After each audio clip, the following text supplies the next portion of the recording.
말씀 보시겠습니다. 하나님 말씀 누가복음 8장 40절부터 48절까지 말씀입니다. 하나님 말씀은 누가복음 8장 40절부터 48절까지 말씀, 신약성경 105페이지입니다. 신약성경 105페이지 누가복음 8장 40절부터 48절까지 말씀 찾으셨으면 제가 봉독하겠습니다. 예수께서 돌아오심에 무리가 환영하니 이는 다 기다렸음이로라. 이에 회당장인 야이로라는 사람이 와서 예수의 발 아래 엎드려 자기 집에 오시기를 간구하니 이는 자기에게 12살 된 외딸이 있어 죽어가밀러라. 예수께서 가실 때에 무리가 밀려들더라. 이에 12회를 혈루증으로 앓는 중에 아무에게도 고침받지 못하던 여자가 예수의 뒤로 와서 그 옷에 손을 대니 혈루증이 즉시 그쳤더라. 예수께서 이르시되 내게 손을 댄 자가 누구냐 하시니 다 아니라 할 때에 베드로가 이르되 주여 무리가 밀려들어 미나이다. 예수께서 이르시되 내게 손을 댄 자가 있도다. 이는 내게서 능력이 나간 줄 알미로라 하신대 여자가 스스로 숨기지 못할 줄 알고 떨며 나와 엎드려 그 손댄 이유와 곧 나은 것을 모든 사람 앞에서 말하니 예수께서 이르시되 딸아 내 믿음이 너를 구원하였으니 평안히 가라 하시더라. 아멘. 이 시간은 누가복음 78번째 강의가 되었습니다. 믿음으로 얻는 구원이라는 제목을 가지고 하나님 말씀 증거하도록 하겠습니다. 믿음으로 얻는 구원. 종교개혁 구호 가운데 가장 핵심적인 구원은 오직 믿음이라는 교리였습니다. 오직 믿음이라고 하는 이 교리로 말미암아 이 중세시대는 일대 대혁명이 일어났습니다.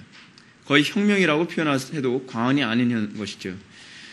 오직 믿음이라고 하는 교리가 과연 무엇가 그렇게 대단하길래 종교개혁의 그 암흑기를 새로운 여명의 시대로 바꿀 수 있었는가? 여러분 생각해 보셨습니까? 여러분들은 이 오직 믿음이라고 하는 이 교리가 정말 대단하게 느껴집니까? 오직 믿음이라고 하는 이 교리 하나 때문에 여러분들은 목숨을 바칠 준비가 되어 있습니까? 여러분은 오직 믿음이라고 하는 이 교리 때문에 내가 모든 것을 다 바쳐도 아깝지 않습니다라고 하는 소위 종교개혁 당시의 사람들과 같은 그런 믿음의 교리에 대한 확신을 가지고 있습니까? 우리는 오늘날 믿음으로 얻는 구원이라고 하는 이 교리에 관해서 우리는 굉장히 관념적이고 추상적인 이해를 가지고 있습니다. 오늘날 이 교리는 교회 안에서 가장 천박하고 막연하게 취급되는 교리입니다. 어떻게 믿음으로 얻는다는 교리가 교회 안에서 천박하고 이 막연하게 이렇게 천박하게 취급되고 있습니까?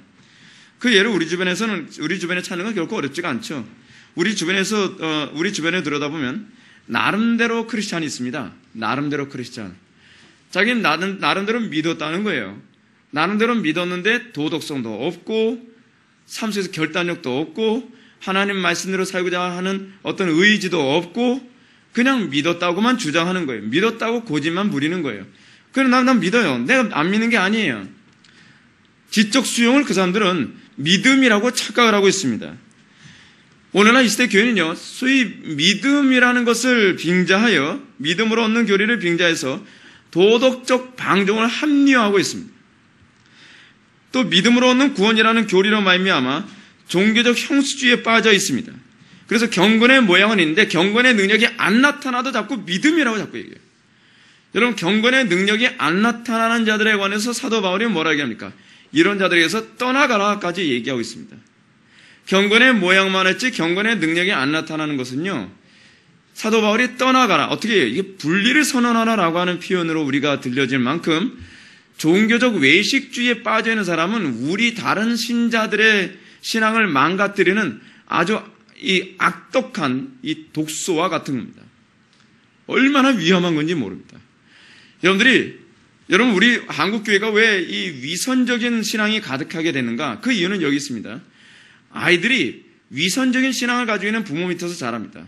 경건의 모양은 가득한데 경건의 어떤 능력도 나타나지 않고 위기와 어려움과 난관이 있어도 그걸 믿음으로 돌파하는 것을 한 번도 아이들이 본 적이 없는 거예요. 조금 불리하면 거짓말 해버리고 조금 어려운 일이 있어도 그냥 대충 살아가는 것이죠. 아이들이 그걸 보고 자라는 겁니다. 그럼 그 아이들은 그 마음속에 어떻게 생각하겠습니까? 아, 예수 믿는 건 이렇게 믿는 건가 보구나. 이게 예수 믿는 건가 보구나. 그냥 경건의 모양만 갖추면 되는 것이지 굳이 뭐 예수 믿는 것 때문에 내가 고난을 극복해야 되고 굳이 예수 믿는 것 때문에 내가 손해를 봐야 되고 꼭 그럴 필요는 없는 거구나. 아이들이 그렇게 커가는 겁니다. 그러면서 아이들은 어떻게 해요? 예수님이 말씀하셨던 것처럼 배나 더 지옥 자식이 되가는 거예요. 배나 더 지옥 자식이. 경건의 모양만 있지 경건의 능력을 부인하는 거예요. 그래서 아이들에게 어떤 식으로 얘기합니까? 이렇게 가르치죠. 주일날 주일 성수하러 가야 되는데 얘가 고3입니다. 경건의 능력을 믿는다면 어떻게 합니까? 아이들에게. 야, 네가 비록 고3이지만 하나님 앞에 예배 드리는 행위 자체는 타협할 수 없다. 하나님 앞에 예배만 온전히 드린다고 한다면 네 미래는 하나님께서 책임져 주실 것이다. 그리고 대학이 중요한 것이 아니다. 여러분, 이런 어투 하나에 뭐가 이미 담겨져 있습니까? 경건의 능력에 대한 확신이 있는 거죠. 그 엄마에게요. 근데 경건의 모양만 가득한 애들은, 그 부모는 어떻습니까? 온전히 하나님 앞에 예배 드리라는 것이 아니라 예배는 드리긴 드려야겠고, 왜냐하면 형식은 취해야 되니까. 야, 일부 예배 참석해. 네가 지금 고3인데 지금 11시 예배, 어른들 예배 참석해 생겼니? 안 돼. 7시 반 예배 참석하고 빨리 보따리 싸가지고서 도서관 가. 학교 가. 학원 가. 그런단 말이에요. 그런 아이들에게 과연 믿음이 들어가겠느냐 말이에요. 그런 아이들에게서 과연 경건의 능력을 기대할 수 있겠느냐 말입니다. 지금 제가 문제는 뭐냐면 기존에 예수를 믿는다고 하는 기성세대들이 다음 세대를 다 변질시켜 놔버려서 걔네들이 나중에는 커서 교회를 다 떠나버리는 거예요. 고등학교 졸업하고 나면. 대학 다니면서 술문화에 빠져버리고 음란문화에 빠져버리고 세속문화에 빠져가면서 아이들이 세상을 거슬러 올라가는 법을 고3 때까지 계속 그걸 배웠어야 대학 들어가서도 아이들이 그걸 해내는데 세상을 거슬러 올라가긴커녕 오히려 세상에 이렇게 휩쓸려 가는 방법을 부모로부터 계속 교육을 받은 거죠. 예. 경건의 모양만 있지 세상을 이기는 경건의 능력에 대해서는 한 번도 배워본 적이 없는 거예요. 그래서 아이들은 타락해 가는 것입니다. 뿐만 아니라 어떤 사람은 믿음으로 오는 구원을 게으름과 안일함의 근거로 삼기도 합니다. 그래서 내가 믿음으로 구원받는 것이지 행위로 구원받는 거 아니니까 어떻게 해요? 그렇게 내가 뭐 열심히 신앙생활 안 해도 되지 않는가? 내가 그렇게 뭐 봉사 안 해도 되지 않는가? 그냥 뭐 교회만 열심히 대충 다니고 뭐 믿으면 된 거지 뭐. 게으름과 안일함의 근거로 살아갑니다. 근데 성경은 뭐라고 얘기하죠? 게으름과 안일함은 믿음 없음의 전형으로 계속적으로 얘기합니다. 그래서 여러분 잠언에서 게으름은 곧 모와 동의어로 사용되냐 하면 소위 하나님을 믿지 않음과 동의어로 항상 사용합니다. 뿐만 아니라 여러분 안일함은 마태복음 24장에서 25장에서 예수님이 미련한 5 처녀를 언급할 때 표현했던 것처럼 안일함은 곧 구원받지 못하는 사람들의 전형적인 태도임을 성경은 끊임없이 우리에게 언급하고 있습니다. 신앙이 아니라는 거예요. 믿음이 무엇인가에 관해서 좀 더 처절하고 치밀하게 알려하지 않으니까 성경 곳곳에서 게으름이 믿음이 아니라는 것과 또 안일함이 믿음이 아니라고 하는 것에 관해서 제대로 사람들이 알지조차도 모르고 있는 겁니다. 이런 기독교 현실을 바라보면서 우리는 이 문제에 대해서 심각한 질문을 던질 필요가 있습니다. 다시 말해서 믿음으로 얻는 구원이라는 것이 도대체 뭡니까? 여러분, 우리는 왜 이런 질문을 안 합니까? 왜 우리는 이런 문제에서 심각하게 고민을 안 합니까? 도대체 믿음으로 얻는 구원이라는 게 무엇입니까? 라고 하는 것에 관해서 왜 우리는 심각하게 고민하지 않습니까? 이건 우리 신앙의 본질이고 우리 신앙의 가장 중요한 기초 아닙니까? 근데 이것조차도 고민을 안 해요. 근데 이런 질문에 대한 대답은 교회사가 정확하게 잘 답변해 주죠. 믿음으로 얻는 구원이 무엇입니까? 아니, 믿음으로 얻는 구원이란 과연 어떤 수준입니까? 믿음으로 얻는 구원이라고 하는 것은 도덕적 방종을 허용하지 않습니다. 믿음으로 얻는 구원이라고 하는 것은 안일함을 허용하지 않습니다. 믿음으로 얻는 구원이라는 것은 결코 타협이라는 것을 허용하지 않습니다. 우리는 교회사 안에서 또 히브리서 11장에서도 우리가 보는 것처럼 믿음으로 얻는 구원은요, 세상을 이기는 힘을 갖게 되어 있습니다. 거룩한 삶의 근거가 되어집니다. 그리고 부도덕한 삶을 청산하게 만드는 원인으로 작용합니다. 한 시대를 새롭게 창출해내는 엄청난 원동력, 그 에너지의 근원이 바로 믿음으로 얻는 구원으로 항상 우리에게 나타납니다. 그래서 믿음으로 얻는 구원을 가진 사람들은 항상 시대 변혁의 주역으로 자리를 잡습니다. 그냥 흐름을 적당히 따라가는, 우리 교회에서 뭐 이렇게 강하게 좀 따라와라 그러면 좀 따라오다가 교회가 좀 느슨해지면 또 느슨한 대로 또 이렇게 주저앉고, 그건 신앙이 아니죠. 그거는 남의 신앙 따라다니는 거죠. 목사의 신앙 따라다니는 거 아닙니까? 진짜 믿음은 어때요? 항상 온전함과 하나님의 영광을 위한 더 그 탁월한 창출에 관심을 갖는 것이죠. 오늘날 우리는 그런 모습을 거의 찾아보지 못하고 있습니다. 그 거짓된 믿음이 진짜의 자리를 다 차지해서 진짜 믿음을 광신으로 몰아가는 그런 시대에 우리가 살고 있습니다. 만약 믿음으로 얻는 구원이라는 것이 이런 것이라고 한다면 오늘날 이 시대의 교회에게는 왜 이런 현상이 나타나지 않는가에 관해서 우리는 또한 질문을 던질 필요가 있습니다. 무엇이 문제입니까? 우리는 과연 성경이 가르치는 믿음으로 얻는 구원에 대해서 과연 무엇이 잘못돼 가고 있는 것입니까? 많은 사람들이 이렇게 얘기합니다. 목사님, 현실이 지금은 신앙생활이 참 어려운 시대입니다. 여러분, 지금이 신앙생활하기 어려운 시대라고 얘기하지 마십시오. 그거는요, 정말 말도 안 되는 변명입니다. 지금만큼 여러분 신앙생활하기 좋은 때가 어디 있습니까? 저는 정반대로 얘기하고 싶어요. 지금처럼 여러분 종교의 자유가 우리들에게 이렇게 주어진 때가 언제가 있었습니까? 여러분들이 예수 믿는다고 해서 핍박을 합니까? 여러분들이 예수를 믿는다고 해서 여러분 뭐 어려운 일이 있습니까? 여러분들은 주일날 그 공휴일로 여겨지는 그런 시대에 또한 살고 있지 않습니까? 여러분 초대교회 때하고 지금하고 언제가 더 신앙생활하기 쉬웠겠습니까? 또는 한국 초대교회 때하고 지금하고 어느 시대가 더 신앙생활하기 좋은 때입니까? 시대를 그런 얘기하지 맙시다. 오늘날로 따집시다. 북한하고 남한하고 어느 쪽이 또 신앙생활하기 좋은 상황입니까? 중국하고 우리 남한하고 어느 쪽이 더 신앙생활하기 좋은 때입니까? 뻔하잖아요. 근데 왜 고난당하고 핍박당하고 어려운 가운데 있는 사람들은 세상을 이겨가면서 그들의 믿음이 더욱더 견고해져 가고 더욱더 믿는 자의 수가 날마다 더해가는데 우리는 왜 지금 신앙생활이 어려운 때다, 현실적으로 힘든 때다라고 하는 그런 불평과 원망만 하고 있습니까? 이거 자체가 논리적으로 합리성이 성립이 안 돼요. 신앙이 아니라는 걸 인정을 해야 되는 문제예요. 이게 성경이 얘기하는 믿음이 아니라는 걸 알아야 돼요. 그리고 우리는 과연 어떤 사람을 향해서 과연 믿음이 좋은 사람이라고 얘기할 수 있겠는가? 어느 정도 라인부터 저 사람이 믿음이 있다라고 얘기할 수 있는가라고 하는 부분 가지고 우리는 고민해 볼 필요성이 있습니다.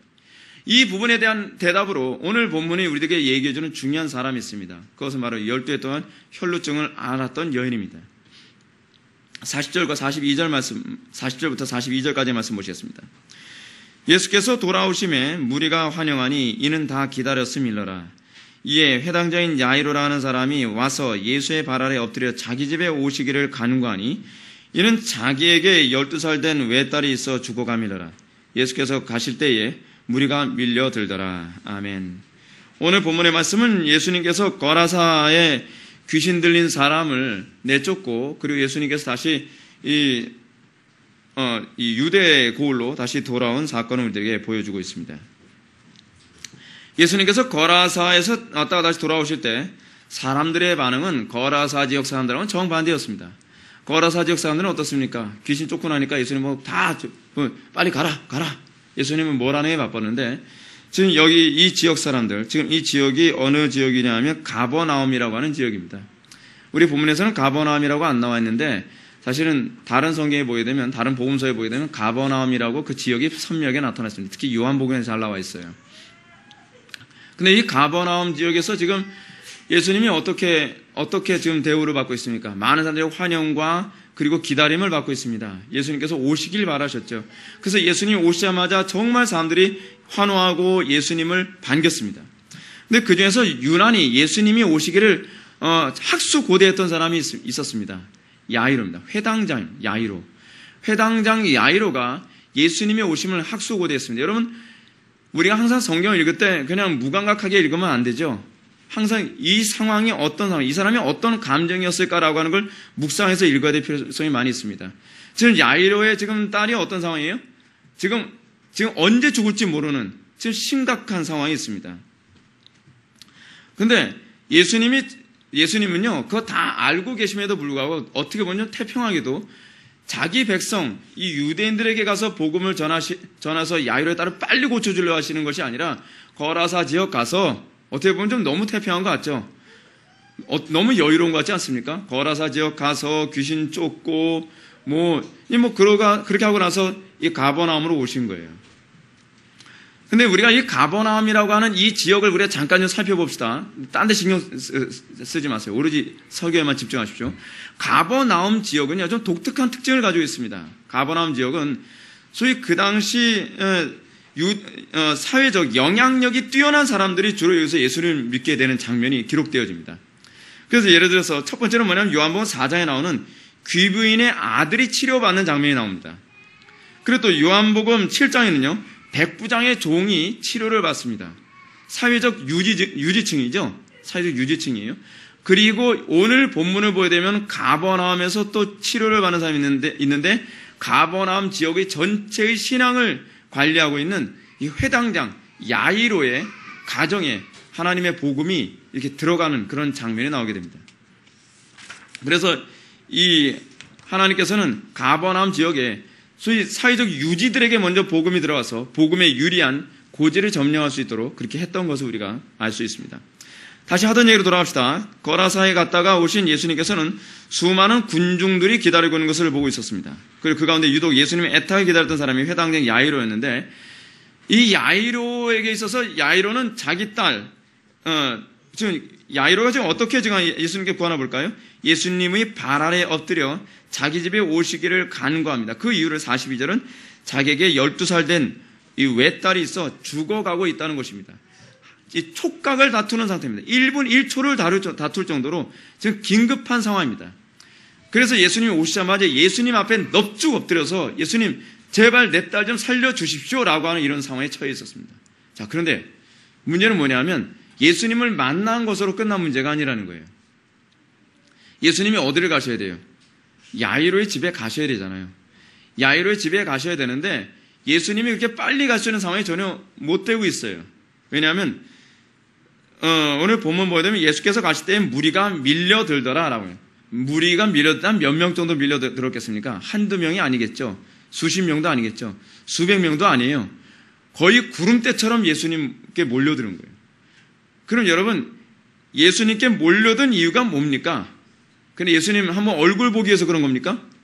보디가드들이 길 딱 비키해놓고서 예수님 그냥 쭉쭉 가면 되는 그런 문제가 아닌 거예요. 예수님 옷자를 한 번이라도 만져보기 위해서요. 그렇다고 한다면 여러분, 예수님이 한 발자국 걷는데도 시간이 굉장히 걸리겠죠. 조금 가는 것도 굉장히 힘든 거예요. 옛날에 여러분, 마이클 잭슨이라고 있었죠. 이 마이클 잭슨이 그 한 번 뜨면 어떻습니까? 막 그 연예인 한 번 만져보고 싶어서 난리고, 그 사람한테 사인 한 번 받기 위해서 난리.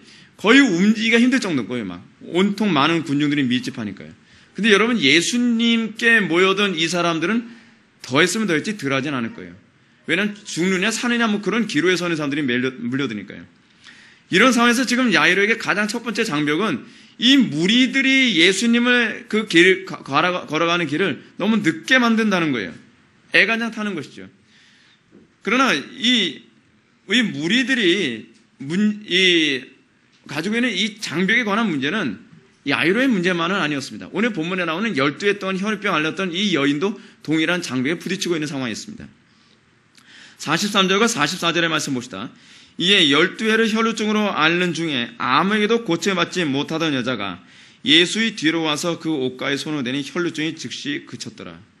여러분, 우리가 이 성경 한 구절만 보면 근데 예수님 뒤에 와서 옷가에 손을 딱 댔더니 나았다. 그러면 되는 건가 보구나. 그 문제가 아니에요. 그 문제가 아니에요. 그래서 항상 성경은 묵상을 많이 해야 되죠. 본문에서 원체 성경은 요약을 많이 해놨기 때문에 묵상을 하지 않으면 본문이 얘기하고자 하는 의도를 정확하게 간파하기가 상당히 힘듭니다. 자, 우리가 이 오늘 본문을 본 데 있어서 이게 잠깐 이 본질에서 약간 벗어나는 것이지만 참고로 좀 우리가 먼저 살펴봐야 될 부분이 있습니다. 뭐냐면 지금 이 야이로의 딸이 몇 살이라고요? 12살. 이 혈루증 앓는 여자가 몇 년 동안 혈루증 앓았다고요? 12년. 12. 아무 공통점이 있죠. 숫자적인 공통점이 있는데 여기에 아무 의미 둘 필요 없습니다. 네? 제가 왜 이런 말씀을 드리냐면 어떤 신학자들은 이게 자꾸 이 본문 비평을 하는 사람들, 소위 고등 비평이라고 하는 그 학문적 관점을 가지고 보는 사람들은 이게 자꾸 본문을요, 편집했다라고 자꾸 생각하는 거예요. 의도적으로. 의도적으로 편집했다라고 하는 관점을 가지고 있는 사람들은 12, 두 개 12가 나온 거 보니까 이거 무슨 의도적으로 누가가 편집을 해서 12에 무슨 의도를 가지고 있나 보거나 그렇게 생각해요. 별 의도 없어요. 의도가 있다면 이런 의도는 있어요. 그 당시에 결혼 연령이 12살이에요. 그러니까 12살이 결혼 연령이 시작인데 자기 딸이 결혼 연령이 시작됐음에도 그 나이인데도 불구하고 죽게 생겼다는 것에 대한 안타까움, 그거 하나 설명하자는 거예요. 또 12해 동안 혈압병을 앓았던 이 여인은 뭐예요? 12년 동안 혈류증을 앓았으니 얼마나 그의 삶이 힘들고 어려웠겠는가에 관한 그런 부분을 알려주기 위한 거예요. 12 두 개의 어떤 공통점을 알려주기 위한 것이 아니라는 것이죠. 그래서 이 소위 리버럴한 주석, 저는 자유주의 주석 같은 걸 잘못 보게 되면 여기에 자꾸 비중을 둬서 이게 무슨 의미가 있나 보구나 그렇게 생각하는데, 그래서 이게 신학적인 입장을 좀 잘 간파해서 이런 부분도 설교해야 될 거라고 저는 생각을 합니다. 자, 그러면 우리는 이제 야이로의 딸에 대한 이야기는 다음 시간에 살펴보기로 하고요. 오늘 본문은 이 혈루증을 앓는 여자에 관해서 우리 한번 살펴봅시다. 이 여자의 질병을 본문은 혈루증이라고 분명히 언급합니다. 누가가 의사이기 때문에 이 부분에 대해서 더 이렇게 선명하게 잘 다루는 그런 그 경향이 있습니다. 혈루증이라고 했을 때 혈루증이 뭐냐면 소위 그 피를 하혈하는 병이거든요. 그래서 이 혈루증은 단순한 질병이 아니었습니다. 유대 사회에서 이 병은요, 여성의 자궁에 종기가 생겨서 피가 불규칙적으로 계속 흘리는 병이다 보니까 유대인들은 전통적으로 이 병이 죄에 대한 하나님의 징계라고 봤습니다. 그러니까 여자가 불결하다, 그러니까 부정하다라고 할 때 어떨 때를 부정하다라고 하냐면 이 애를 낳고 나면 한 6개월 동안 부정하다라고 얘기합니다. 그래서 6개월 동안 부정하게 되면 이 여자는 어때요? 다른 사람 만지지도 못해요. 유대 사회 안에서는요. 그래서 이런 여자들은 또 회당에도 참석을 못해요. 그러니까 얼마나 힘들겠어요. 근데 이 하혈증 같은 경우에는 계속 피를 쏟으니까 12년 동안을 이 유대 사회 안에서 완전히 단절된, 고립된 삶을 살 수밖에 없는 거예요. 그래서 레위기 15장 19절에 근거해서 어떤 여인이 유출을 하되 그의 몸에 그의 유출이 피이면 이래 동안 불결하니 그를 만지는 자마다 저녁까지 부정할 것이요 라고 얘기하는 이 규례 때문에 이 여자는 유대 사회 안에서 완전히 격리된 삶을 살 수밖에 없었습니다. 그러므로 하혈을 하는 병에 걸린 여인은 질병으로 고통받은 것만이 아니라 율법적으로 부정한 것으로 여겨졌기 때문에 유대 사회에서 멸시와 천대와 고립이라고 하는 소위 왕따를 겪어야 되는 굉장한 고통, 정신적 스트레스를 겪어야만 했어요. 그러니까 여러분, 율법이 어떻습니까? 율법 잔인합니다. 율법과 복음이라고 했을 때 여러분들 조심해야 될 게 뭐냐면 하나님의 계명을요, 형식으로만 보면 사람이 그만큼 잔인해질 수가 없어요. 아무리 잔인해도요, 내가 잔인하다고 생각하지 않아요. 왜냐하면 내가 신의 명령을 따라서 하는 건데. 여러분, 요번에 영국에서 어떤 이슬람 교인이 영국인 군인을 잔인하게 죽였다 그러지 않습니까? 차로 쳐서 쓰러진 걸 가서 칼로 막 난자하고 난 다음에 목을 잘라 죽였다 그러잖아요. 그래서 알라는 위대하다 막 그랬다는 거 아니에요. 근데 그 사람들이 왜 죄책감을 안 느끼는지 아십니까? 내가 신의 일을 대리로 내가 수행한 것이라고 생각하기 때문에. 종교가 잘못 들어가면요, 그것만큼 잔인해질 수가 없어요. 왜냐하면 선과 악을 규정하는 것이 종교이기 때문에 그래요. 그러니까 신이 나의 행위를 선하다라고 인정해준다고 생각을 한다면 그 사람은 더 이상 내가 다른 사람을 아무리 학대를 하고 잔인하게 하더라도 죄책감이라는 것은 송두리째 사라져버려요. 그래서 교회가 복음 잘 전해야 돼요. 잘못 가르치면요, 사람 완전히 바보 만들어요. 이상한 괴물을 만들어버린단 말이에요. 지금 유대 사회 안에서도 이 율법이 사랑이라고 하는 원리로 율법을 바라보는 것이 아니라 율법을 소위 하나의 규정으로, 원칙으로, 법칙으로만 받아들이니까 이 여자에 대한 어떤 긍휼도 없이 12년 동안 한 여자를 완전히 왕따를 시켜버리는 거예요. 얼마나 외롭겠습니까? 얼마나 괴롭겠습니까? 얼마나 참기 힘들었겠습니까? 그래서 이 여자는 질병으로 인해 육신적인 고통과 사회적 멸시와 천대를 받는 이런 삼중고를 12년 동안 겪어야 했습니다. 그런데 그녀의 고통은 여기서만 그치지 않습니다. 마가복음 5장 26절에 의하면 이 여인은 자신의 병을 고치게 아주 용한 의사라고 하는, 명의라고 하는 명의는 다 만나서 병 고침 받으려 그토록 애를 썼어요. 근데 여러분, 의사 만나서 병 고침 받게 되면 그 돈이 장난이 아니죠. 어떤 사람 예를 들어서 한번 우리나라에서도 암 걸리면 어떻습니까? 몇 천만 원은 그냥 후딱후딱 다 날아가 버리죠. 몇 천만 원이 껌값이에요. 그냥 날아가요. 그냥. 그러니까 여러분 한 번 사람 병 걸리면요. 여러분 돈 많다고 여러분 자신하고 그러면 안 됩니다. 왜냐하면 한순간에 하나님께서 재물을 날려버리는 방식 중에 하나는 뭐냐면 건강을 치시는 거예요. 사업을 망하게 하는 것만이 아니라 건강을 치시면 이 병 고침받기 위해서 쓰는 돈은요, 천문학적으로 들어가기 시작합니다. 근데 이 여인도 보니까 12년 동안 병 고침받기 위해서 완전히 집안이 알거지가 돼버리고 만 거예요. 그래서 마가복음 5장 26절에서도 자신의 건강을 위해서 재산을 다 탕진하였다고 이렇게 언급하고 있습니다. 그녀는 우리가 흔히 말하는 것처럼 인간이 할 수 있는 모든 일을 다 해본 거예요. 자기가 살아볼 수 있는, 자기가 치료받을 수 있는 모든 일을 다 해본 겁니다. 그녀에게 이제 남은 것이라고는 아무것도 없고 단지 병들어 거의 다 거반다 죽게 되어진 이 거의 썩은 것과 같은 몸뚱아리 하나, 이 소위 저주스러운 몸뚱아리 하나밖에 남은 게 없습니다. 주변에 사람들도 없죠. 돈도 없죠. 아무것도 없는 거예요. 이제 나는 이래 죽든 저래 죽든 이제 내 인생은 이제 지금 예수라고 하는 그리스도인지 아닌지 모르겠지만 저 예수가 그리스도다라고 사람들이 믿는 그 메시아를 내가 한번 만나서 누군가는 그 사람 옷자락에 손 한번 댔더니 낫더라 라고 하는 소위 카더라 통신이 그 여인한테 들어온 거예요.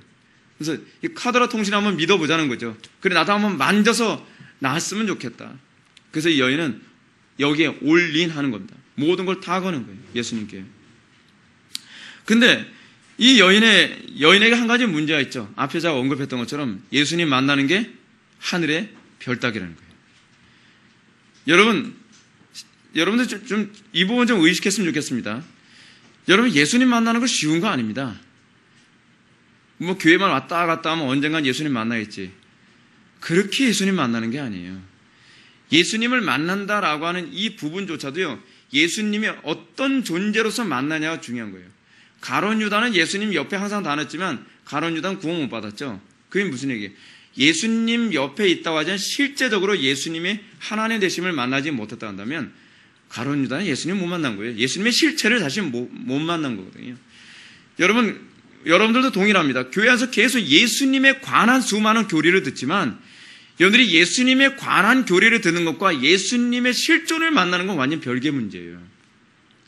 근데 예수님의 실존을 만나는 것이 그냥 마치 요행처럼 만나는 거라고 생각하지 마십시오. 마치 예정론을 요행론처럼 생각하는 사람이 많이 있는데 그게 아니에요. 성경이 끊임없이 우리에게 요구하는 것이 뭐냐면 힘쓰라는 거예요. 힘쓰라. 힘쓰지 않는 자가 예수님 만나는 법이 없거든요. 누구든지 주의 이름을 부르는 자가 주님을 만나는데 주의 이름을 부른다라고 했을 때 이 부른다라고 하는 이 표현 자체는요. 엄청나게 힘쓰는 거예요. 하나님과 겨루어 이긴 자 누굽니까? 이스라엘 아니에요? 그게 바로 예수 믿는 사람들의 전형적인 특징이거든요. 그냥 만나는 거 아니에요. 그냥 만나는 게. 지금 이 여인도 지금 예수님을 만나야 났는데 만나야 난다는 건 정보는 알아요. 근데 예수님을 만나기 위해서는 엄청난 많은 희생과 대가와 노력이 필요해요. 애씀이 필요하다는 거예요. 애씀이. 이 여자는 지금 수많은 무리들이라고 하는 엄청난 장애, 그 장애물을 어떻게 넘어서야 될 것인가에 관한 심각한 고민을 해야만 합니다. 지금 이런 상황을 42절에서는 무리가 밀려들더라라고 그 상황을 얘기해주고 있고 45절에서는 무리가 밀려들어 미나이다라는 표현으로 우리들에게 그 정황을 우리들에게 잘 설명해주고 있습니다. 어떤 상황인지 알만하죠. 그러니까 무리들이 잔뜩 있는데 도대체 예수님이 어느 쪽에 있는지조차도 알기도 힘든 거예요. 여러분 한번 생각해 보시죠. 그냥 우리가 최소화해서 한 수천 명이라고 합시다. 수천 명도 적은 숫자 아니죠. 수천 명이 예수님 주변을 다 둘러싸가지고 예수님 가는 곳마다 따라다니면서 한번 저마다 다 예수님 쪽으로 다 초점이 맞춰지는 거예요. 한번 만져보자고. 옷자리에 한번 손 한번 대자고요. 그런 상황이 있는데 여러분 예수님이 어느 방향에 있는지 여러분 아시겠습니까? 무슨 높은 데 올라와서 보는 것도 아니고 그냥 무리들 사이에 파묻혀가지고 보면 사람들한테 도대체 예수님이 어느 쪽에 계신 거예요? 그것조차도 여러분 방향 잡기 힘들 게 아니에요. 이런 상황에서 이 여자가 예수님을 만난다고 하는 것. 여러분들 정말 꼭 예수님을 만나야겠다라고 생각하지 않으면요. 이건 불가능하다. 아마 애초부터 포기할 겁니다. 문제가 이거예요. 진짜 예수님을 만나지 않으면 나는 견딜 수 없습니다라고 한다면요, 우리가 오늘날 현실적으로 예수님 만나는 것은 현실적으로 불가능해 보여요. 이게 예수 믿음이에요. 성경 어디에도 예수 믿는 거 쉽다라고 그렇게 얘기한 적 없어요. 이렇게 볼 때 예수님 당시 수많은 명의 무리들이 예수님 옷자락 한번 만져보기로 소망하며 따라갔다고 한 점을 감안할 때 12년 동안 병마에 시달렸던 이 여인, 옷자락 어떻게 만질 것인가. 자, 여러 가지 이 장애, 우리가 어렵다고 하는 그 부분만은 우리 한번 생각해 봅시다. 이 여인은 12년 동안 병을 앓았습니다. 그럼 여러분 몸에 에너지가 넘치겠죠? 그렇습니까? 아니죠. 정말 팔다리도 힘이 빠져 있고, 여러분 몸이 약하면 마음도 약해져요. 그녀는요, 예수님 만나기 위해서 이 현실적으로 봤을 때 최악의 상황입니다. 몸도 약하죠. 게다가 여자죠. 게다가 혈루증, 몸에서 자꾸 하혈하는 병은 유난히 몸의 기력을 떨어뜨린단 말이에요. 그런 상태에서 이 여자가 예수님을 만난다고 하는 것은 현실적으로 불가능해요. 수많은 덩치 큰 장정들도 저마다 다 예수님 만나왔다고 얘기합니다. 여자만 있는 것이 아니라 남자들도 있습니다. 수많은 사람들이 저마다 아주 그냥 죽기 살기로 예수님 만나겠다고 하는 그 틈을 어떻게 비집고 들어가서 예수님 만나겠냔 말이에요. 그러나 현실을 지금 따질 상황이 못 되는 거예요, 이 여자는요. 여러분, 현실 따진다라고 했을 때 저는 그런 사람 보면 이런 생각, 아직 배가 덜 고팠구나. 지금 네가 찬밥 떠온 밥 가리게 생겼니? 그거 아니에요? 네? 지금 이 여자는요, 찬밥 더운 밥, 아니, 놀부 와이프가 이 밭주고로 따게 때려서 붙은 밥알, 이거 가릴 상황이 못 되는 거예요. 따게 때려서 붙은 밥알이어도 감사할 정도인 거예요. 지금 이 여자의 지금 현재 상황은 지금 그런 것이죠. 그녀가 만일 지금 자신에게 주어진 이 기회를 포기한다면 이 여인은요, 평생 이 병과 같이 살아야만 할 것입니다. 평생 이 여인은 외롭게 살아야만 합니다. 평생 이 여인은 가난에 찌들려서 살아야만 할 것입니다. 이 여인의 인생은 예수님 만나지 않으면 더 이상 소망이 없는 완전히 절망적인 상황이 있는 것입니다. 이런 사람만 주님 만납니다. 이게 신앙입니다. 이게 신앙의 출발입니다. 이게 신앙의 출발이에요. 왜 오늘날 한국교회 교인들에게 신앙이 없는지 아십니까? 이 출발조차도 없어요. 등 따뜻하고 배 부르기 시작하니까, 배때기에 기름 차기 시작하니까 내가 굳이 꼭 예수님 만나야만 살 길 있나? 돈 있고 명예 있고 권력 있고 힘 있고 주변에 인맥 있고 다 있는데 내가 안 있고 더럽게 내가 꼭 이런 식으로 내가 꼭 주님 만나야 되나? 그렇죠? 그러니까 주님 못 만나는 거예요. 그러니까요. 악착 같음이 없는 거죠. 악착 같음이. 한국 초대교회 때 왜 그렇게 많은 사람들이 주님을 만나냐? 그들은요, 너무나 삶이 비참했습니다. 그래서 주님을 만나지 않으면 내 인생의 이 문제를 해결할 다른 어떤 방법이 없다고 하는 절박감, 완전히 벼랑의 끝에 몰린 것 같은 삶을 살았습니다. 그렇기 때문에 그들은 주님을 못 만나도 되는 게 아니에요. 밤에 철야하면서도 정말 날이 셀 때까지 하나님, 나 오늘 안 만나주시면 난 기도하다 죽겠습니다라고 하는 각오로 기도를 하는 거예요. 이게 신앙의 출발이에요. 거기서 신앙이 출발하는 거예요. 우리는 여기서 이 아주 중요한 신앙의 역사를 우리는 발견해야 됩니다. 이 여자는 더 이상 뒤로 물러설 수 없을 정도로 절망에 빠진 상태였기 때문에 오로지 그리스도에게만 소망을 두게 된 것입니다. 그녀에게 자신에 대한 현실적 절망은 그리스도께 대한 적극적인 소망으로 바뀌게 되어진 거죠. 굉장히 이것이 역설이에요, 역설. 세상에 여전히 소망과 기대가 있는 사람은요, 그리스도를 만나는데 여전히 한 200% 부족합니다. 2%가 아니에요. 그래서 하나님께서는 우리로 하여금 그리스도를 만나게 하기 위해서 가장 첫 번째 하시는 작업이 뭐냐면 여러분들 하여금 비참할 정도로 절망에 빠지게 하는 거예요. 철저하게 겸손하게 만드는 거예요. 철저하게 하나님의 은혜 없이 살 수 없다고 하는 진정한 현실의식을 느끼게 하는 거예요. 그리스도에게만 소망이 있구나. 그리스도를 만나지 않으면 난 소망이 없구나라고 하는 그 안목을, 정말 너무 아픈 과정이지만 그걸 통해서 우리의 안목이 열리는 거예요. 그리스도밖에 소망이 없구나. 이 안목이 열렸을 때요, 돈이 있어도 돈에 소망 두지 않는 것이고, 명예가 있어도 명예에 소망 두지 않는 것이고, 인맥이 있어도 인맥에 소망 두지 않는 거예요. 이 안목이 열려야만 그것이 진짜 그리스도인이 되기 시작하는 거예요. 로마서 8장 24절에 보면요, 우리의 구원이 어떻게 일어났다고 그러죠? 우리가 소망으로 구원을 얻었음에 라고 얘기하고 있습니다. 구원이 어떻게 일어나요? 소망으로 일어나요. 이게 믿음의 시작이에요. 그리스도께만 소망을 두게 되었을 때, 세상에 대해서 철저히 절망하게 되었을 때, 거기서 비로소 구원의 이 빛이, 서광이 빛이 시작하는 것입니다. 즉 세상에 대한 철저한 절망감은 그리스도께 대한 철저하고 절대적인 소망을 품게 되는데, 이것이 바로 믿음의 씨앗이 되는 것입니다. 이 말을 뒤집어서 말한다면, 우리가 그리스도께 대한 절대적인 소망을 품지 못하고 그 조그만 어려움과 장애가 생기면 어떻게 됩니까? 우리는 그리스도께 대한 소망을 버리고 어떻게 해요? 다시 세상에서 소망을 찾기 시작하는 것이죠. 그러니까 자꾸 이런 사람 나오는 거예요. 나도 예수 믿어봤는데 별 볼 일 없더라. 나도 기도해봤는데 별 볼 일 없더라. 전 그런 소리 하는 사람 보면요, 꼭 이런 사람으로 봐요. 어떤 사람이냐면, 나도 옛날에 그 운동 해봤는데 별 볼 일 없더라. 꼭 그런 사람 있잖아요. 나도 옛날에 그 운동 해봤는데 별 볼 일 없더라. 그 사람들의 특징이 뭐예요? 제대로 해보지도 않고서 그 소리 하는 거예요. 나도 옛날에 뭐 한번 배워봤는데 별 볼 일 없던데? 그거 제대로 고수가 돼보십시오. 그 소리가 나오나. 이것밖에 없다고 얘기를 하죠. 항상 진짜 제대로 된 건 만나보지 못하고 하다 많은 것, 이게 항상 문제인 것이죠.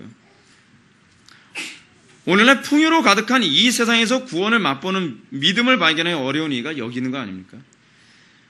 그러니까 기독교 신앙의 저희 진득한 그 진가라고 하는 걸 한 번도 맛본 적이 없는 거예요. 저는 개인적으로 오늘날 목회자들도요, 그리스도를 만나서 그리스도를 만남에 대한 그 진가를 맛본 적이 없는 사람, 제발 좀 신학 안 했으면 좋겠어요. 신학교 좀 안 갔으면 좋겠어요. 그런 사람들. 괜히 어설프게 신학을 해가지고 말이에요, 예수 믿고 천당, 자기도 천당이 뭔지도 제대로 알지도 못하면서 예수 믿음에 대한 감격이나 복음의 위대함에 관한 이 안목조차도 없는 사람이 목회를 하면서 교인들로 하여금 다 껍데기 신앙으로 만들어버리는 것이죠. 오늘날 시대 기독교인들은 너무도 세상에 대한 소망과 기대가 가득합니다. 오늘날 기독교인들이 믿노라 하면서도 삶 속에 그리스도를 만난 간증이 없고 구원의 감격을 찾아보기 힘든 이유는 그리스도께 대한 절대적인 소망과 희망 가운데 자기가 구원받아 본 적이 없기 때문에 그래요. 여러분, 우리가 정말 인생의 절망 가운데서 그리스도를 만난 사람들이 뭐라 합니까? 나 같은 죄인 살리신 그 은혜의 놀라와 이 감격 나오지 않겠습니까? 이 감격 있는 사람 도대체 얼마나 있습니까? 예배 드리면서도 흐리멍덩하게 예배 드리는 이유가 어디 있어요? 여러분, 진짜 배고픈 사람이 진수성찬 보면서 눈이 휘둥그레지지 않는다면 그 사람 뭡니까? 안 배고픈 사람인 것이죠. 왜 하나님 앞에 나와서 예배 드린다고 하면서도 왜 흐리멍덩하게 예배를 드립니까? 생명의 말씀 그런데 왜 그 생명으로 안 느껴지냔 말이에요. 세상의 것을 생명으로 여기니까 그런 거 아닙니까? 세상의 것을 자기 인생의 양식으로 여기니까 그런 거 아니에요? 우리가 성찬예식이 의미하는 바가 뭐예요? 예수 그리스도만이 우리의 유일한 생명 되신다라고 하는 고백하는 거 아니에요? 그런 사람에게만 성찬예식이 자기에게 진정한 믿음의 유익을 이루게 되는 것이죠. 그렇기 때문에 대부분 사람들이 구원을 얻는 믿음이 과연 무엇인지에 대해서 거의 무지에 가깝습니다. 이게 한국교회의 특징이에요. 구원 얻는 믿음이 뭔지에 대해서 알 생각도 없고 알고 싶어 하지도 않고 들어본 적도 없고, 그리고 거의 무지에 가깝죠. 대다수의 사람들이 흔히 생각하는 구원을 얻는 믿음이란 성경의 가르침을 지적으로 수행하는 정도로 이해되어지거나 그냥 예배당만 왔다 갔다 하면 이게 믿음이라고 자꾸 생각을 하는 거예요. 그들은 흔히 자신들의 이 저급한 믿음을 정당하게 해서 기껏 사용하는 것, 어디서 주워 들은 건 있어가지고 로마서 10장 10절 말씀을 인용하기 되게 좋아합니다. 사람이 마음으로 믿어 의에 이르고 입으로 시인하여 구원에 이르는 것이지 꼭 그렇게 살아야만 구원을 받는 겁니까? 말귀를 잘못 알아듣는 것이요, 그렇게 살아야만 구원받는다는 얘기가 아니죠. 구원받았다면 이런 열매가 나와야 된다는 것이죠. 구원받았다고 하면서 어떻게 신앙생활에 그토록 무관심하고 그렇게 형편없을 수 있느냐라고 얘기를 하는 거죠. 우리가 정말 예수를 믿었다고 한다면 우리는 그리스도께 대한 절대적인 소망이 우리 속에 내가 생겼는가에 관해서 한번 질문을 던져봐야만 합니다. 사도 바울이 로마서에서 얘기하는 것처럼 우리는 소망으로 구원 얻은 겁니다. 그리스도께 대한 절대적 소망이 없으니까 예배를 드려도 제대로 드리지도 않고 들락날락 형편없이 예배를 드리고 그러면서도 구원받기를 바랍니까? 그러면서도 은혜 받기를 바랍니까? 은혜가 공짜라고 해서 여러분 아무 가치가 없는 것이 아니에요. 우리가 정말 믿음에 대해서 정말 심각하게 생각해 봐야 될 필요성이 있어요. 저는 한국교회가 이 믿음에 관한 교리를 제대로 회복하지 못하면 이 위기 돌파 못합니다. 참된 믿음이 무엇인지 관심을 좀 가져야 되는 것이죠. 내가 참된 믿음이 있다면 나는 왜 신앙의 선배들처럼 이렇게 살지 못하는가 좀 고민해야 되는 거 아닙니까? 저렇게까지 안 살아도 천국인가? 제가 이 소리 얘기하게 되면요, 정말 이런 표현을 사용하면 안 되는데 제발 그놈의 천국 소리 좀 그만했으면 좋겠다는 생각이 들어요.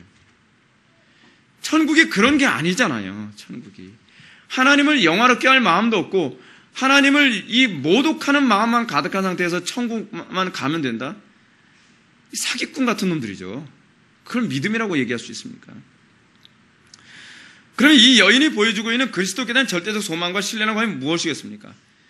자신의 처지와 환경을 극복하고 오로지 그리스도께 대한 소망만 품는 것, 이게 진짜 믿음입니다. 환경 때문에 그리스도를 만나는 거 포기해요? 그건 신앙이 아니죠. 여러분, 제가 말씀드렸죠. 이 여인이 예수님 만나기 위해서 그토록 애간장타고 힘들게 수많은 무리들과 군중들 사이에서 짓밟히기도 하고 먼지를 뒤집어 쓰기도 하고 밀리기도 하고, 여러분 이럴 때 이 여인은 어떻겠습니까? 주저앉아서 포기하고 싶은 마음 때문에 울고 그랬겠죠. 내가 꼭 이렇게 해야 되나? 예수님 모르셨겠습니까? 그 여인이 얼마나 지금 애통하고 힘든 상황인지 모르셨겠어요? 예수님의 말 한마디로 길을 비켜라. 저 여인 나에게 치료받기 위해서 왔다. 그러시면 되는 거 아니겠습니까? 근데 왜 예수님이 왜 그렇게 안 하셨냔 말이에요. 왜 이렇게 애간장타게 놔두셨냔 말이에요. 왜 이렇게 고통받는 걸 놔두셨냔 말이에요. 참된 믿음이 무엇인지를 입증하도록 하기 위한 것입니다. 오늘날 우리가 예수 믿는 것은 흐리멍덩한 게 그게 신앙이 아니라는 거예요. 참된 믿음이라면 내가 길을 비켜라 안 해도 그 여인은 오게 되어 있다는 거예요. 그게 참된 믿음이라는 것이죠. 이 여인은 지금 그 믿음의 참됨을 뭐로 입증하고 있는 거예요? 자신이 처한 환경을 극복하고 오로지 그리스도께만 소망을 가지며 그리고 절대로 포기하지 않고 끝까지 그리스도께 손을 내미는 것입니다. 그녀는 여자였고 또 12년 동안 질병에 시달린 중환자였습니다. 그러나 이 여인은 자신의 현재 문제, 자신의 조건 때문에 어쩔 수 없어라는 말을 하지 않습니다. 어쩔 수 없어라는 말은요, 배부른 사람들만 하는 얘기입니다. 어떤 책에선가 제가 본 기억이 나는데요. 절망은 어떤 사람들만 할 수 있다고요? 사치스러운 사람들만 할 수 있는 거예요. 진짜 절망에 빠진 사람은요, 절망할 수 있는 여력조차도 없습니다. 신앙이 그거예요, 신앙은요. 진짜 신앙은요, 절망할 그 여력도 없어요. 그리스도 아니면 살 수 없다고 하는 그런 상황입니다. 여러분, 좀 미안한 얘기지만 자살은 어떤 사람이 하는 건지 아십니까? 자살은요, 첫 번째로 교만한 사람이 합니다. 하나님께 대한 원망의식을 가지거나 다른 사람이 나의 죽음을 통해서 누군가 애통하길 바라고 하는 소위 원수 갖고자 하는 마음이 항상 자살의 중요한 원동력으로 작용을 합니다. 그 자살은 또 어떤 사람이 하는지 아십니까? 진짜 가난한 사람은 자살 못합니다. 진짜 가난한 심령이 가난해지면요, 살궁리를 찾게 되어 있습니다. 여러분 생각해 보십시오. 진짜 자살하고 싶은 사람들처럼 사는 사람들이 북한 사람들입니다. 그 사람들 자살하지 않죠. 왜 우리나라 사람들은 그토록 풍요로운 데 자살합니까? 희한하게 자살률도 어느 나라가 높냐 하면 선진국 갈수록 자살률이 높아요. 가난한 나라 사람들, 그리고 헐벗고 굶주리고 힘들게 사는 사람들은요, 자살률이 그다지 높지가 않아요. 그래서 우리나라 사회 전반적으로 봤을 때 여러분 부자나 그렇지 않으면 소위 사회적 지도층 쪽에 자살률이 높습니까? 아니면 가난하고 헐벗고 그런 사람들이 자살률이 높습니까? 의외로 상류층 쪽이 자살률이 높아요. 왜 그렇겠어요? 자살이라고 하는 것은 실제적인 절망의 문제가 아니에요. 진정한 절망은 진리를 찾고자 하는 본성으로 우리를 이끌어요. 이게 오늘날 우리나라 가장 심각한 문제예요. 근데 자꾸 자살을 미화시키죠. 자꾸 합리화시키죠. 그러니까 어떻게 해요? 더 덩달아 자살하는 거예요. 이거 굉장히 사악한 겁니다. 그녀는 더 이상 절망할 자리도 없었습니다. 그녀는 아마 중도에 포기하고 싶은 마음이 굉장히 많았을 거예요. 왜냐하면 더 이상 자기 힘으로도 어떻게 할 수 없을 만큼 기운도 달릴 테니까요. 그녀는 아마도 주님께 접근하는 시도가 번번 좌절될 때마다 그 자리에 주저앉아서 포기할까 이런 생각을 했을 겁니다. 그러나 그렇게 현실적으로 절망의 상황에서도 그녀는요, 그리스도께 대한 소망을 포기할 수 없었습니다. 왜냐? 그녀는요, 더 이상 뒤로 물러날 자리가 없었거든요. 이게 믿음의 출발이에요. 우리가 왜 세상과 타협할 수 없는지 아십니까? 타협할 줄 몰라서가 아니에요. 우리는 그리스도를 발견하고 난 이후에 뒤로 한 발자국도 덜어 물러설 자리가 없다는 걸 항상 자각하는 사람들이에요. 이게 그리스도인이에요. 이게 그리스도인. 제가 보는 견지에서 이 여인이 만일 5년 전이나 6년 전에 만약에 그리스도께 대한 소문을 들었다면 어땠을까요? 끝까지 주님을 만나려고 했을까요? 아니면 포기했을까요? 포기했을 겁니다. 이렇게 사람들한테, 여러분, 예수님 만나기 위해서 막 그 사이를 막 비집고 들어가고 막 할 수 있는 모든 일하고 어떤 사람은 옷자락도 잡아당기고 그랬을 텐데 욕 안 먹었겠습니까? 천대 안 받았겠습니까? 밀려서 주저앉지도 않았겠습니까? 어떤 사람한테 손을 밟히기도 하지 않았겠습니까? 먼지 뒤집어 쓰지 않았겠습니까? 근데 자기에게 나름대로 자존심이 여전히 어느 정도 남아있고 자기의 재물이 어느 정도 남아있고 자기 자신이 생각했을 때 어느 정도 내 힘으로 이 문제, 내 질병의 문제를 해결할 수 있을 거라고 생각하면 어떻게 하겠습니까? 내가 꼭 이렇게까지 해야 돼? 그렇겠죠. 그럼 포기하는 거예요. 왜요? 뒤로 물러설 자리가 너무 많은 거예요. 내가 돈이 있는데 얘기 들어보니까 어디 용한 의사 있다 그러더라. 그 의사한테 뭐 치료받으면 웬만한 사람 다 낫다 그러더라. 그럼 거기 찾아가는 거죠. 내 힘, 내 지혜, 내 수단, 내 방법, 내 경험, 내 재물, 내 능력, 이것이 여전히 내 삶을 구원할 수 있다고 생각하는 사람들은요, 절대로 그리스도께 모든 것을 올인하지 않습니다. 그래서 여러분, 어떤 사람만 그리스도를 만나요? 진짜 겸손해진 사람만 그리스도를 만날 수가 있는 거예요. 바닥을 쳐야 돼요. 바닥을 쳐야 돼요. 아무리 진리의 말씀 전해도요, 제가 보니까 저 심령 가난해서 왔어요. 그럼 제가 이런 얘기예요. 진짜 가난해서 왔을까? 제가 우리 교회 찾아온 사람도 제가 수도 없이 건선을 받잖아요. 근데 진짜 가난해서 왔다고 정말 진리에 갈급했고요. 정말 제가 하나님의 은혜에 대한 목말라서 왔어야 하는데 조금 기분 상하면 그냥 안 나와요. 조금 어려운 문제 있으면 안 나와요. 그럼 그렇지. 뭘 가난해서 와. 뭘 하나님의 은혜에 목말라서 와. 거짓말이지. 진짜 목말라 보십시오. 진짜 가난해 보십시오. 나가라 해도 안 나갑니다. 내가 모든 자존심 꺾겠습니다. 나가라는 소리만 하지 마십시오. 그 소리가 나오죠. 내가 주의 말씀이 여기 있었건데 내가 어디로 가오리까 그 소리 나오죠. 생명의 말씀이라고 생각하면 내가 어디로 가오리까라는 소리가 나와야 되는 거 아닙니까? 조금 뭐 누구하고 감정만 상해도 뭐 여기만 교회인가? 뭐 여기만 교회는 아니죠. 뭐. 그러니까 저는 그런 분들한테는 그런 거예요. 저는 여기만 교회라고 생각 안 해요. 그렇죠. 여기만 교회는 아니죠. 그냥 다른 교회 가십시오. 다른 교회도 다른 교회 가서 구원 못 받는 거 아니에요. 그냥 가세요. 저 안 붙잡아요. 왜냐하면 그런 사람은 아무리 설교 들어도 안 변해요. 예수님이 아무리 설교를 잘해도 그런 사람 안 변하잖아요. 여러분, 예수님이 설교를 못해서 안 변했겠습니까? 사도 바울이 설교 못해서 안 변했겠습니까? 문제는 뭐냐면 겸손하지 않은 자는 은혜를 못 받는 게 문제인 거예요. 그래서 제가 우리 교회 나가겠다는 사람 제가 안 붙잡아요. 왜냐하면 붙잡는다고 해서 그가 변화된다고 보장을 못하니까요. 저는 그렇게 생각하는 거예요. 나중에 겸손해서 다시 찾아오면 그냥 뭐 그때 다시 또 은혜 받을 수 있을지 모르겠지만 지금 그 교만한 마음 가지고 있어봐야 점점 더 교만해지거든요. 점점 더요. 지금 이 여인들이 사실은 어떤 면에서는 예수님 만난 가장 적합한 때에 만난 겁니다. 가장 적합한 때에 만난 거예요. 예수님을 만난 이 시점은 그녀가 정말 주님을 만날 수 있을 만큼 마음이 가난해진 때에 만나게 된 것입니다. 그래서 제가 우리 교회의 사람들 오는 문제에 관해서 계속 제가 기도하는 게 겁니다. 준비된 사람, 철저히 정말 낮아진 사람, 정말 하나님의 말씀 앞에 생명 걸 정도로 겸손해진 사람만 오게 해 주십시오. 자꾸 그 기도하는 겁니다. 그래서 전도는 어떻게 하는 거예요? 전도는 아무나 막 오게 하는 게 아니에요. 근데 우리는 철저히 낮은 사람이 어떤 사람인지 몰라요. 이건 알 수 없어요. 겉으로 보기에는 제가 목회하면서 느끼는 게요. 저 사람은 정말 마음이 정말 겸손해진 것 같다는데 실제로 설교를 해보면요. 그리고 말씀을 권면해보면 정말 교만한 사람, 자존심만 가득하고 막 그런 사람들이 얼마나 많은지 몰라요. 틀린 거죠. 무슨 놈의 자존심이에요. 하나님 말씀 앞에서요. 그렇지 않아요? 근데 어떤 사람은 겉으로 보기에는 우락부락하고 저 사람 뭐 폭력배 두목같이 생겨가지고서 야, 저 사람 힘들겠다는 생각하는데 뭐 그냥 회심하는 사람들 제가 여럿을 봐요. 어떤 사람은 괜히 겉으로 보기엔 굉장히 사치해서 저 사람도 힘들겠다 하는데 오히려 그런 사람이 또 쉽게 회심하는 것도 많이 봐요. 그럼 뭐예요? 저 사람이 회심할 사람인가 아닌가는 겉모습으로 알 수가 없어요. 겉으로 겸손해 보인다고 해서 겉으로 가난하다고 해서 겉으로 삶이 정말 힘들고 어렵게 살기 때문에 저 사람 회심한다? 장담 못해요. 그래서 복음은 어떤 사람한테 전하는 거예요? 모든 사람에게 다 전하는 거예요.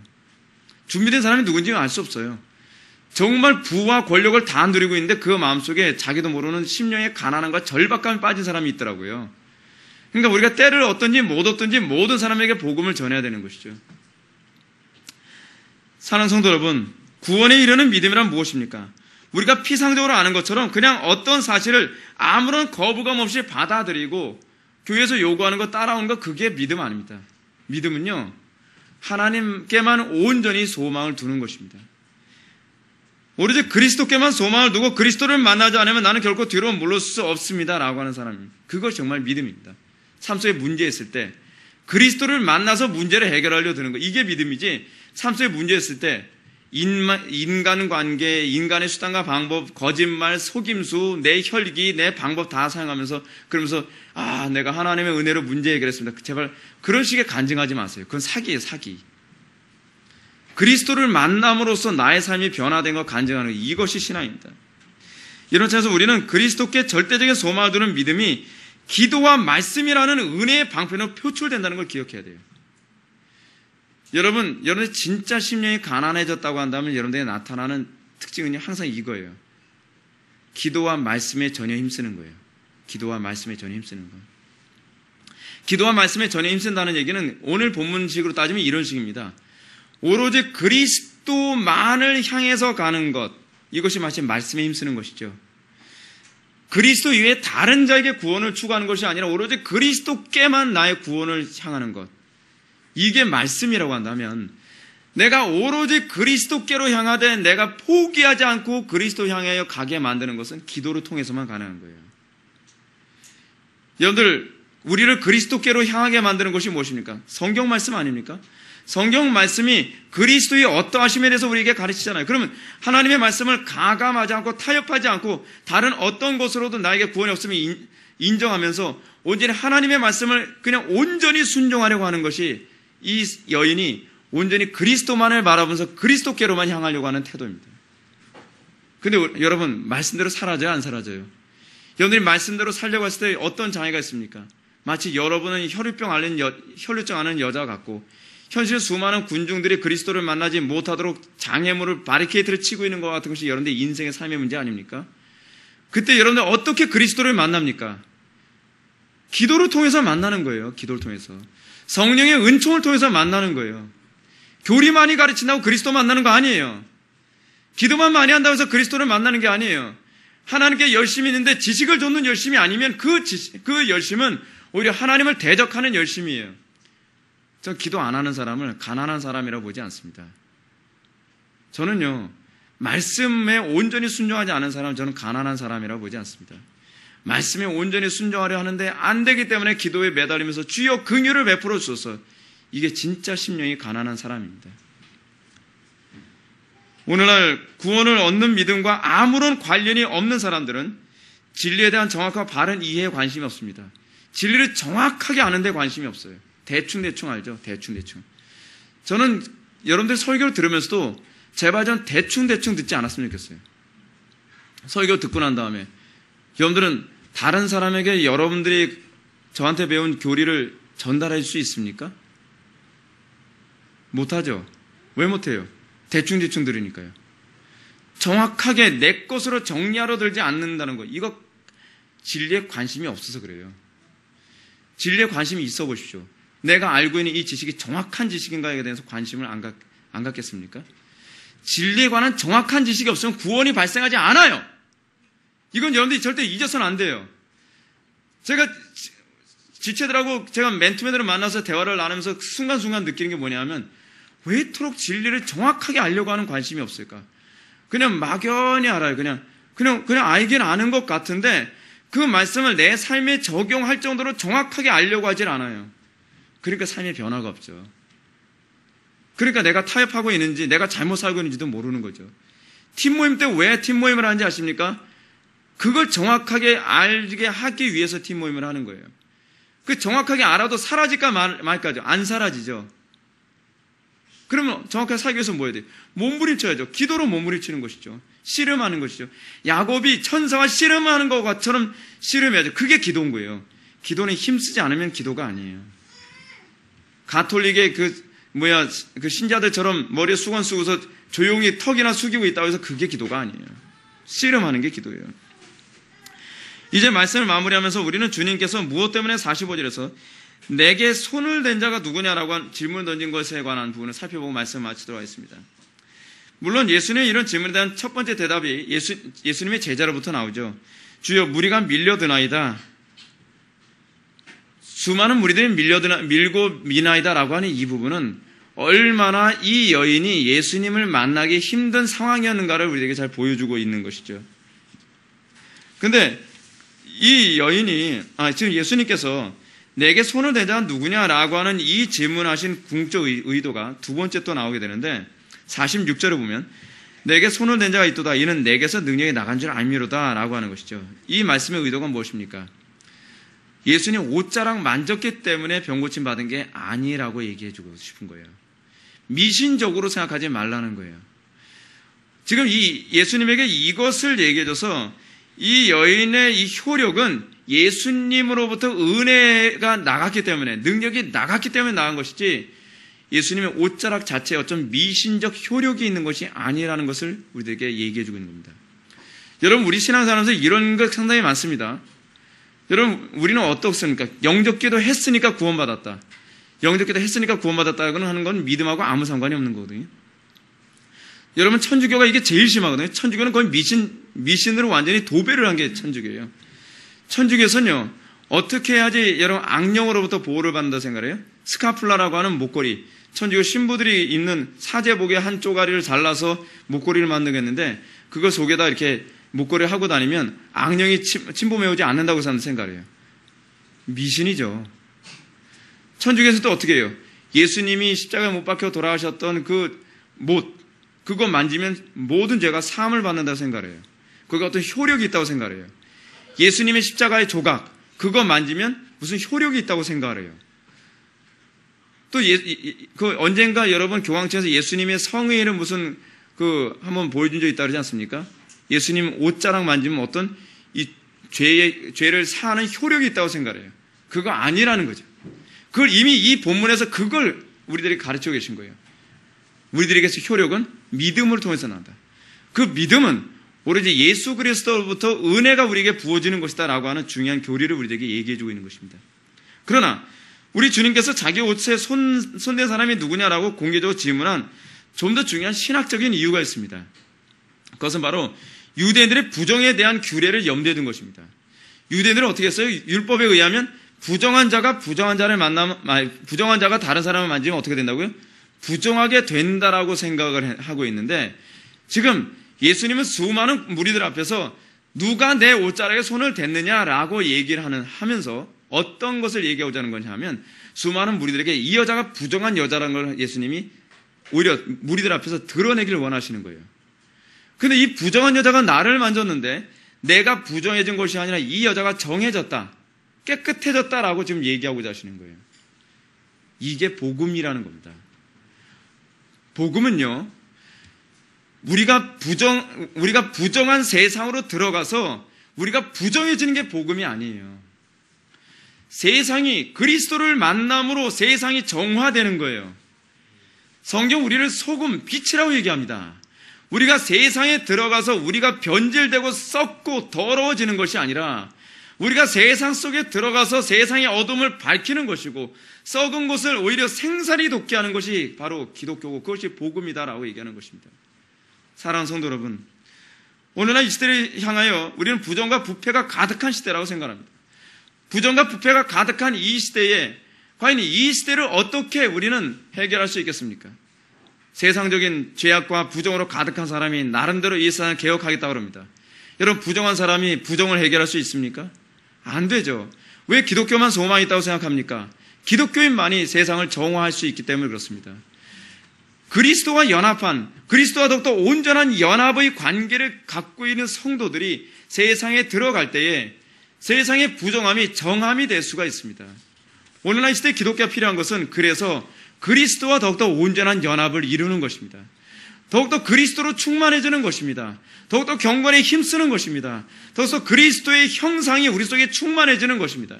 그 세상에 들어가서 세상의 부정함을 정함으로 바꿔놓는 것, 이것이 교회의 유일한 소망입니다. 다 같이 기도하셨습니다.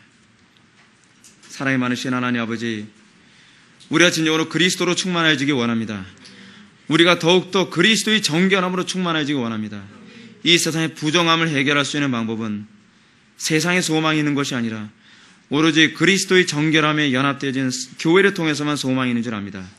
아버지 하나님, 우리를 통하여서 세상을 정하게 하여 주시고 우리를 통하여서 이 세상의 어둠을 밝혀 주시옵소서. 예수님의 거룩하신 이름으로 기도 올려옵나이다. 아멘.